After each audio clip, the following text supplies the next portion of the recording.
Hello সবাইকে, welcome back to my channel. আগের উইকেন্ডে আমরা চলে গেছিলাম বকখালি। প্রথমে নামখানা স্টেশন থেকে নেমে একদম এই ঢালাই রাস্তা ধরে মেন রোডে চলে যাবে। অনেক টোটোওয়ালা ডাকবে, তাদের কথায় সাড়া দিলে তোমার লস হয়ে যাবে। যাই হোক, মেন রোডে উঠে আমরা এরকম একটা ব্যাটারির গাড়ি ধরে নিয়েছিলাম, যেহেতু সেদিন শনিবার কি রবিবার ছিল, তো প্রচণ্ড ভিড় ছিল, তো আমরা অটো পাইনি, তাই আমাদের এই গাড়িতে নিতে হচ্ছিলো। এটা নর্মাল টোটোর থেকে একটু মাইলেজ বেশি, একটু জোরে চলে। যাই হোক, আমরা এইভাবে চলে গেছিলাম।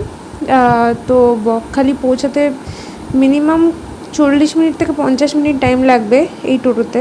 1 ঘন্টাও লাগতে পারে, সেটা টোটোর ওপর নির্ভর করছে। ডেস্টিনেশন সঙ্গম, সেখানে ঘরগুলো দেখছিলাম, ওদের বিভিন্ন ঘর ছিল বিভিন্ন রেঞ্জের। কিন্তু আমি একটা কথা বলতে চাই, আমরা যে টাইমে বকখালি গেছিলাম ওটা একদমই আইডিয়াল টাইম নয় বকখালি ঘোরার।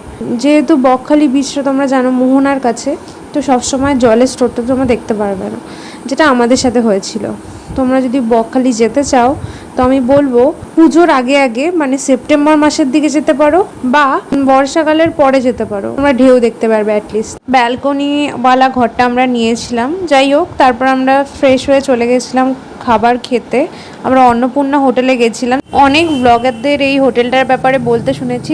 তারপর হোটেল থেকে বেরিয়ে আমরা সোজা চলে গেছিলাম সি বিচে। তোমরা নিজেরাই দেখে নাও আমরা যে টাইমে গেছিলাম সেই টাইমে সমুদ্রের অবস্থা। এটা সমুদ্র মনে হচ্ছে কোনো দিক দিয়ে, নদীও মনে হচ্ছে না। তো যাই হোক, আশেপাশের লোকজনের কাছ থেকে শুনলাম যে দূরে যে জলটা দেখতে পাচ্ছ সেটা পার করে আরও কিছুটা গিয়ে আমরা ঢেউ দেখতে পাবো।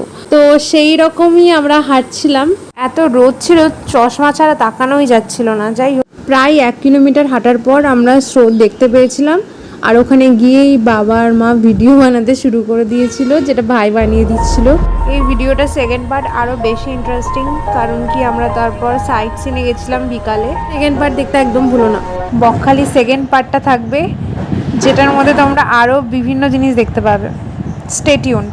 আর দয়া করে আমার চ্যানেলটা একটু সাবস্ক্রাইব করে দিও।